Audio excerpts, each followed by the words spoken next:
The Aquatic Update, also known as Update 1.13. What's new? What's changed? Well, let's find out. Update Aquatic has completely overhauled the player experience and interaction with oceans, which was once known as a large portion of almost empty and bland space that has now been transformed into a more meaningful and beautiful place to explore. There are now multiple ocean biomes, including basic ocean, deep ocean, cold ocean, deep cold ocean, frozen ocean, and deep frozen ocean. That's a lot of oceans, wouldn't be too hard to get them confused. Ocean biome features such as underwater caves, underwater ravines, coral reefs, shipwrecks, icebergs, and underwater ruins have all been added.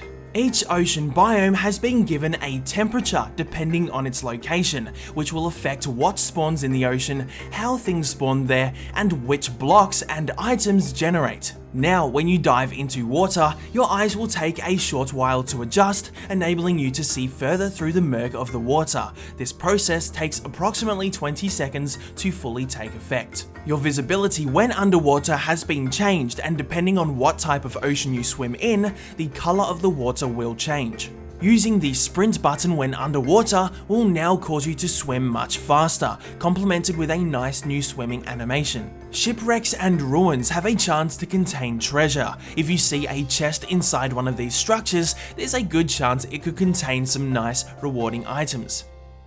A new batch of some pretty cool mobs have been added to the game. One of them is the turtle, a passive mob that can move on land and in water. Turtles remember the location where they spawned or were born from, known as their home beach, and will revisit there every so often. Fish have been changed into a visible mob. These passive swimmers come in 4 different variants: cod, salmon, pufferfish, and tropical fish. Believe it or not, there are over 3,500 shape and color appearances of tropical fish. That's a lot. However, no fish can survive out of water for too long, obviously.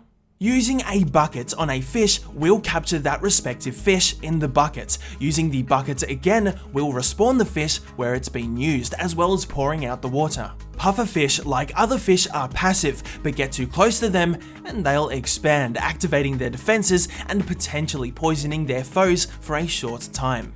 Dolphins have also been added to the game, which are neutral water-only mobs that can be found in all ocean biomes except for frozen oceans. Feed them fish and they'll take you to underwater treasure. A mob called Drowned have been added as well. They're hostile, undead, and have a low chance to spawn with a highly dangerous weapon called a trident, which they can throw repeatedly. If you encounter one holding a trident, just make sure you dodge their throws, because they hurt. Another undead mob has also been added called Phantoms, flying hostile mobs. However, these guys aren't really found underwater swimming. If you haven't slept in over 3 in-game days now, they'll find you and begin to attack.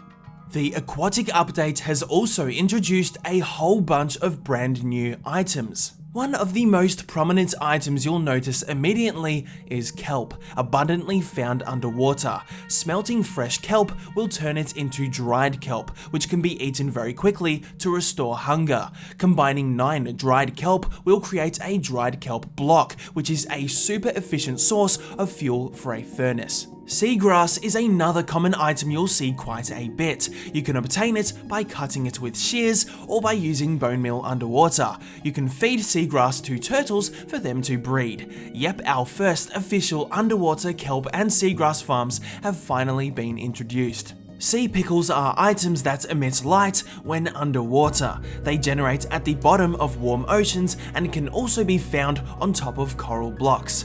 Turtle eggs can be found on beaches when turtles are bred with seagrass. After a while, the eggs will hatch only at night, producing baby turtles. Careful nothing treads or lands on these eggs or they will break. Tridents are new, deadly weapons that cannot be crafted. They can be obtained as a drop from Drowned that spawn with one. These weapons can be used in melee and be thrown underwater or on land. Tridents also have their own exclusive enchantments. update. Heart of the Sea is a rare item that can be found in chests within shipwrecks. Combining it with Nautilus shells will create a conduit, which is a block that gives nearby players the conduit power status effect and can attack hostile mobs when powered up. Nautilus shells can be found from fishing and sometimes from drowned and are used to create conduits. Killing a phantom will have a chance to drop a phantom membrane and can be used on an anvil to repair elytra. When a baby turtle grows up, they will drop items called scutes. These can be used to create turtle shells, which are helmets that give you refreshable water breathing. Quite the essential item for exploring the vast oceans. Brewing turtle shells with awkward potions will give you potions of the Turtle Master, which gives players heavy slowness but heavy resistance. Potions of slow falling have also been added, which just simply slows down your falling speed and enables you to direction your fall. 3 new prismarine stairs, different textured wooden buttons, and trapdoors have all been added, which creative builders are going to love. Blue ice is a new solid block similar to packed ice. Blue ice is very slippery. Almost all items and entities will slip and slide on this block. It can be found in icebergs in frozen ocean biomes. A whole bunch of coral fans and coral blocks have been added that can be found and collected in coral reefs. Both of these are decorative blocks, however, if not underwater, they both will dry up, discolor, and die. In the aquatic update, there have been a fair number of adjustments and tweaks made to the game. There's a new button titled Optimize World, which upon activating will upgrade a world to the latest version so you don't have to lose any previous progress. Most items when dropped in water will now slowly rise to the water's surface for easier collection. Resurfacing above water will now cause you to regain 1 air bubble at a time, taking a few seconds to completely catch your breath. Using a map on a banner will place a marker on your map respective to the color of your banner, super handy for exploration. Using shears on a pumpkin will carve a face in it. Using axes on wood will now carve off its top layer, creating a new stripped alternative of the wood. Combining 4 wooden logs of any type will create its respective wood block, featuring the same texture on all sides. Placing soul sand or magma blocks underwater will now create a bubble column. At last, items like glass panes and slabs no longer create annoying air pockets underwater.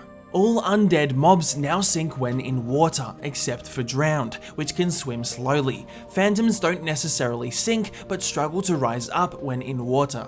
If a zombie finds themselves underwater for too long, they will transform into a drowned zombie. These converted drowned zombies cannot spawn with tridents. World Generation has also gone through quite a massive overhaul, polishing up and adding some new terrain landforms. Zombie horses can now be spawned in creative mode. Although classed as undead, they do not currently burn in sunlight. Tons of new sound effects have been added, including a whole bunch of improved underwater sounds, as well as 3 brand new music pieces.